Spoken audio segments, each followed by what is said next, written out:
ഇനിയിപ്പം നമുക്ക് അതെത്രയാണെന്ന് ക്വസ്റ്റ്യനിൽ പറഞ്ഞിട്ടുണ്ട്. 46 ആണെന്ന് നമ്മുടെ ക്വസ്റ്റ്യനിൽ പറഞ്ഞിരുന്നു. അപ്പോൾ നമ്മൾക്ക് എന്ത് ചെയ്യാം? എയുടെ വാല്യൂ അറിഞ്ഞുകൂടാ, അതവിടെ നിൽക്കട്ടെ, നമ്മുടെ വിഷയമല്ല. 9 × 5. ഡിയുടെ വാല്യൂ നിങ്ങൾ കണ്ടുപിടിച്ച് കഴിഞ്ഞു. ഇത് അതിട്ട് കൊടുക്കുക, ഈക്വൽ ടു 46. 9 × 5 നിങ്ങൾക്ക് കുട്ടികൾക്ക് എല്ലാവർക്കും അറിയാവുന്നതാണ്. എന്താണ്? 95 45. A + 45 equal to 46. കിട്ടിയല്ലോ. ഇനി എന്താ ചെയ്യേണ്ടതെന്ന് വെച്ച് കഴിഞ്ഞാൽ, സാറ് ഈ പോർഷൻ അങ്ങ് റബ്ബ് ചെയ്യാണ്. A ഈക്വൽ ടു 45, പ്ലസിൽ നിൽക്കുന്ന 45 ഈക്വലിനപ്പുറത്തേക്ക് പോകുമ്പോൾ മൈനസ് ആവും. 46 - 45 വി ഗെറ്റ് 1. നമുക്ക് ഫസ്റ്റ് ക്വസ്റ്റ്യൻ്റെ ആൻസർ കിട്ടിയിട്ടുണ്ട്. A equal to 1.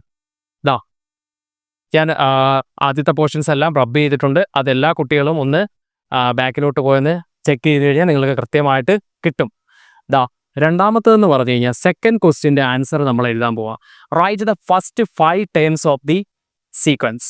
5 ടേമുകൾ, ആദ്യത്തെ 5 ടേമുകൾ. നിങ്ങൾക്കറിയാം കോമൺ ഡിഫറൻസ് എത്രയായിരുന്നു? 5. നമുക്ക് കൃത്യമായിട്ട് അറിയാം A1 ആണ്, ഫസ്റ്റ് ടേം 1. അതിൻ്റെ കൂടെ 5 കൂട്ടുക, എത്ര കിട്ടി?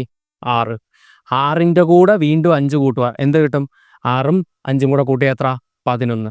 11ൻ്റെ കൂടെ വീണ്ടും 5 കൂട്ടുക, നിങ്ങൾക്ക് എന്ത് കിട്ടും? 16. 16ൻ്റെ കൂടെ വീണ്ടും 5 കൂട്ടുക, നമുക്ക് എത്ര ടേമാണ് വേണ്ടത്? 5 ടേംസ്. 1 6 11 16. 16ൻ്റെ കൂടെ 5 കൂട്ടിക്കഴിഞ്ഞാൽ എത്ര കിട്ടി? 21. കിട്ടിയല്ലോ. നമ്മുടെ എല്ലാ ടേമുകളുമായി നിങ്ങൾക്ക് ഫുൾ മാർക്ക് കിട്ടും. ഈ ഒരു 3 മാർക്ക് അല്ലെങ്കിൽ 2 മാർക്കിൻ്റെ ക്വസ്റ്റ്യൻ ആയിരിക്കും. ഓണോ എക്സാമിന് ഒരു 2 മാർക്ക് അല്ലെങ്കിൽ 3 മാർക്കിന് ചോദിക്കാൻ ചാൻസ് ഉള്ള ക്വസ്റ്റ്യൻ ആയിരിക്കും. അപ്പോൾ എല്ലാ കുട്ടികളും നല്ല വ്യക്തമായിട്ട് മനസ്സിലാക്കിയെന്ന് വിചാരിക്കുന്നു.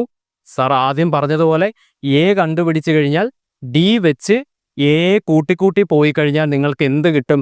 നിങ്ങളുടെ സീക്വൻസ് കിട്ടും. പേടിക്കാനില്ല, കൂട്ടാനറിയാമല്ലോ കുട്ടികൾക്ക്. ഒന്ന് കൂട്ടി പോവുക.